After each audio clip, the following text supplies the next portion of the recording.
नमस्कार, next 9 live देख रही हैं आप और मैं हूं आपके साथ प्रज्ञा सिंह। बहुत बहुत स्वागत है आपका हमारे आज के इस खास प्रोग्राम में। प्रोग्राम की शुरुआत करेंगे और एक बार फिर से बात करेंगे ड्रामा क्वीन राखी सावंत की।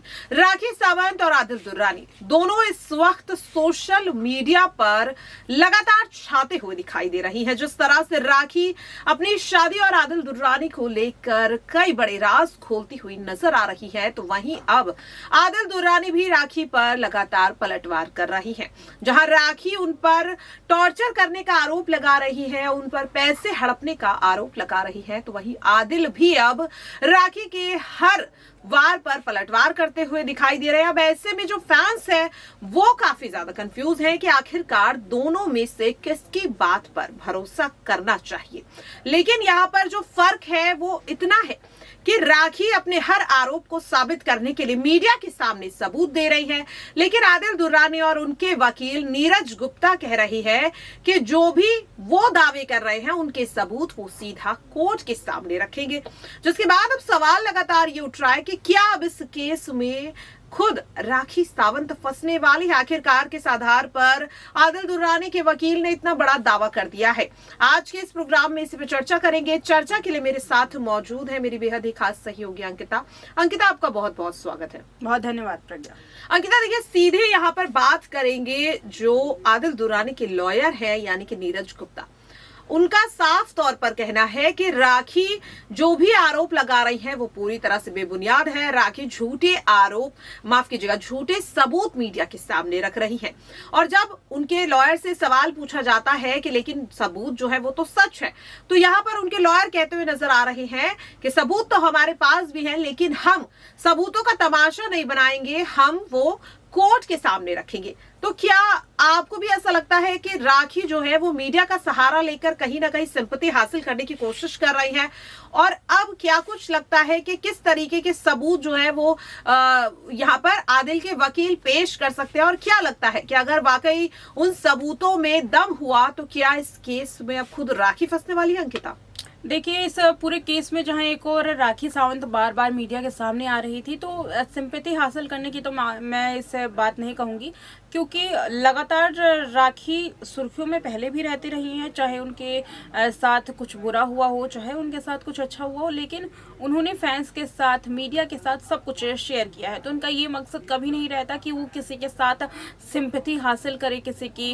और जहाँ तक बात है कि आदिल खान दुर्रानी के वकील ने जो भी दावा किया है कि उनके पास बहुत सारे प्रूफ हैं, वो तमाशा नहीं बनाना चाहते मीडिया के सामने उन प्रूफ्स का, तो कहीं ना कहीं इस बात कि हम तुलना उस बयान से कर सकते हैं जो आदिल खान ने सबसे पहले दी थी। क्योंकि आदिल खान ने सबसे पहले कहा था कि अगर मैं मुंह खोलूंगा तो राखी बोल नहीं पाएंगी। अगर उन्होंने इस बात को कहा था तो कहीं ना कहीं हो सकता है कि इसमें कुछ ना कुछ सच्चाई हो, कुछ ऐसी चीजें हो जो आदिल खान को पता है, कुछ ऐसी राज है जो आदिल खान जानते हैं। अच्छा अंकिता, यहाँ पर जो लॉयर हैं आदिल के, वो ये भी कह रहे हैं कि राखी जानबूझकर आदिल पर संगीन धाराएं अपने केस में, अपनी एफआईआर में ऐड करा रही हैं।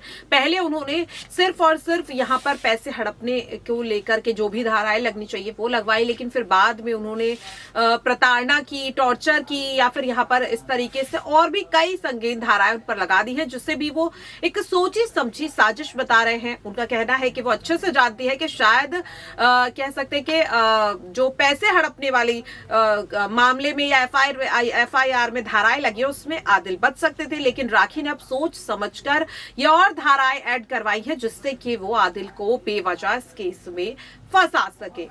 देखिए, इस पूरे केस में अगर मैं राखी सावंत के पक्ष की बात करूं तो पहली बार है जब राखी सावंत ने पुलिस का सहारा लिया है। पहली बार है जब राखी सावंत कोर्ट के चक्कर काट रही हैं। ऐसे में कोई भी महिला अगर सबूतों के साथ पेश होती है और वो महिला जो पहले से ही बेबाक रही हो, बोल रही हो, अपने बयानों के लिए जानी जाती हो और कभी झूठ ना बोलती हो, क्योंकि उसका राखी सावंत की अगर मैं बात करूं तो राखी सावंत की जो लाइफ है वो पूरी तरीके से ट्रांसपेरेंट है। हर कोई उनके बारे में, उनकी निजी जिंदगी के बारे में हर कोई जानता है। ऐसे में अगर कोई महिला पुलिस का सहारा ले रही है, सबूतों के साथ पेश हो रही है, घरेलू हिंसा का आरोप लगा रही है, तो ये बात तो सोचना होगा कि आखिर वो ऐसा क्यों कर रही है। कुछ तो उसके पास सबूत होंगे। आदिल खान ने कुछ तो ऐसा किया होगा जिसके बाद राखी सावंत को इतना बड़ा कदम उठाना पड़ा।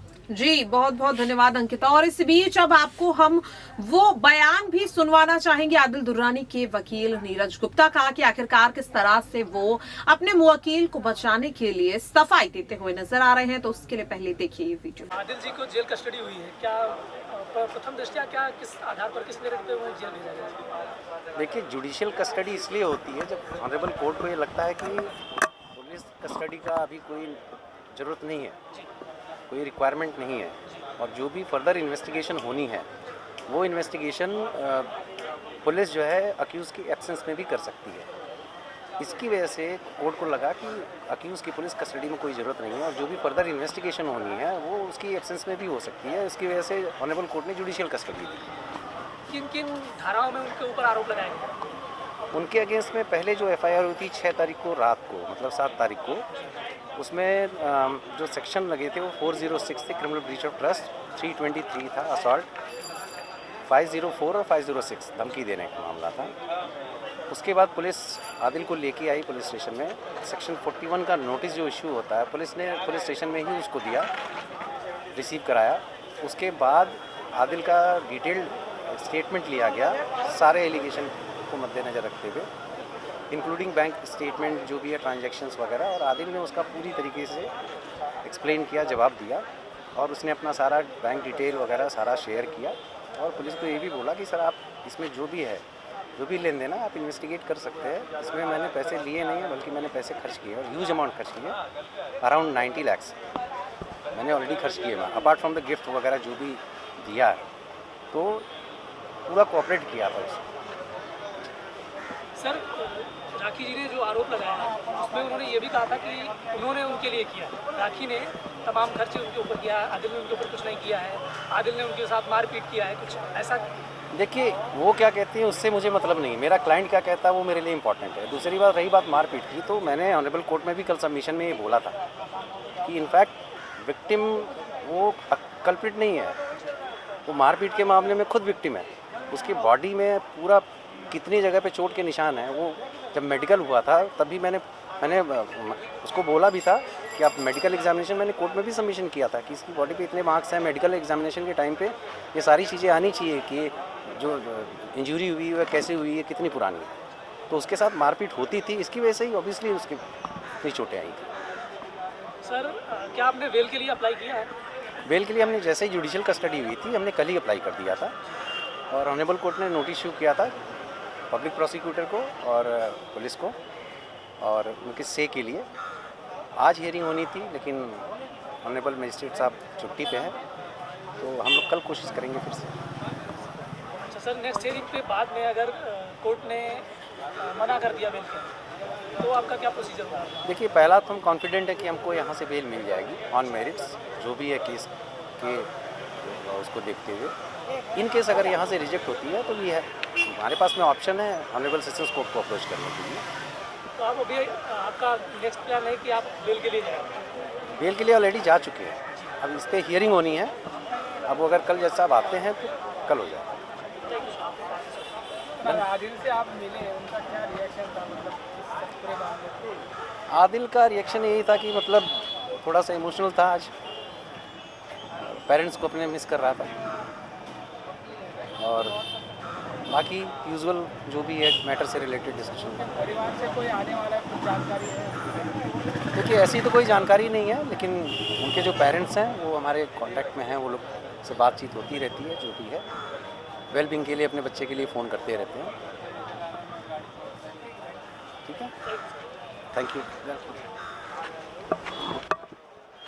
तो देखा आपने किस तरह से यहाँ पर कई गंभीर आरोप उनके वकील लगाते हुए दिखाई दे रहे हैं, और साथ ही उनका ये भी कहना है कि आदिल को इस केस में बेवजह राखी फंसाने की कोशिश कर रहे हैं। अब ये तो देखने वाली बात होगी कि जब अगली सुनवाई इस केस में होती है तो आखिरकार अंधेरी कोर्ट क्या कुछ फैसला राखी की इस एफआईआर, इस पूरे केस को लेकर सुनाता है। हालांकि आदिल दुर्रानी के वकील के इस बयान को लेकर आपको क्या कुछ कहना है, आप कॉमेंट बॉक्स में जरूर शेयर करें। फिलहाल के लिए इस खास प्रोग्राम में इतना ही, बाकी ऐसी ही तमाम अपडेट से जुड़े रहने के लिए देखते रहिए नेक्स्ट 9 लाइव। नमस्कार।